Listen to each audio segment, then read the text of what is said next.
Hi everyone, my name's Brianna and I'm a loctician out in Virginia. I've got over 10 years experience working on every hair type using a method that I created myself. So I do dreads that I create, and then I also do dreads that other people have created or maintained and that need to be fixed. The number one problem that I see is the grid.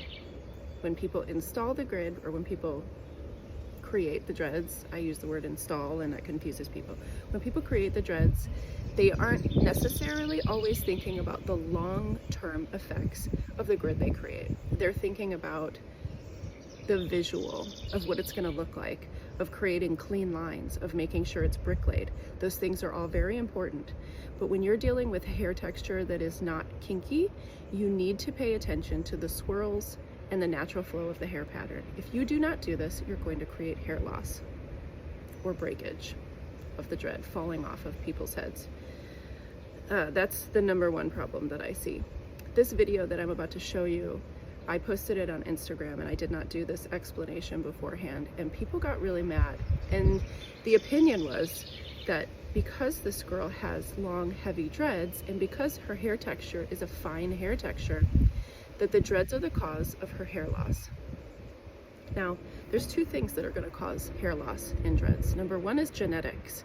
If you are predisposed to thinning hair or hair loss, that's going to happen regardless. And if you add weight to that section, yeah, your hair might come out. The other effect is going to be how the grid was laid out. If the hair has to travel too far to get into the dread, and the weight of the dread pulls on that hair, it's going to come out.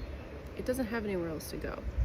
So we need to pay attention to both those things when we're making dreads for people, and we need to think about long term. If someone wants to wear their dreads for years, we need to really be respectful of how we create and maintain other people's dreadlocks. Thanks for watching. Let's get into it. Look at this beautiful lady. She traveled 8 hours to get her hair done by me. They are clean as a whistle, and they're long and they're beautiful and ready for my hands. The first thing I'm going to do is assess her roots. Look at that. I can see right through there, and you can see that that hair on the left is pulled very taut and the hair on the right has slack. That lets us know, oh, look at that. It used to be 2 dreads. Somebody turned it into 1. When you see that slack at the root, you can immediately know that you need to divide the dreads because they're not sitting comfortably. There's no reason for them to sit uncomfortable. This section right here has 2 dreadlocks, and I can tell right away that if I take a little bit of hair from this one where it wants to split, and a little bit of hair from the left where you see that slack, I'll be able to create one right there in the middle, and I'll have 1, 2, 3 comfortably sitting dreadlocks. The same thing is going on in the back of her hair.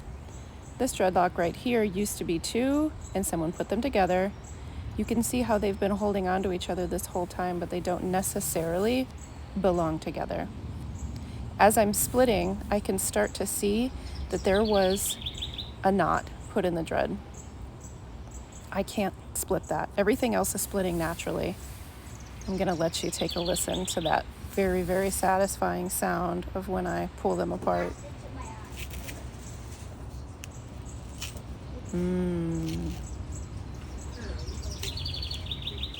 Some people will watch this and they'll think that I'm doing something forceful.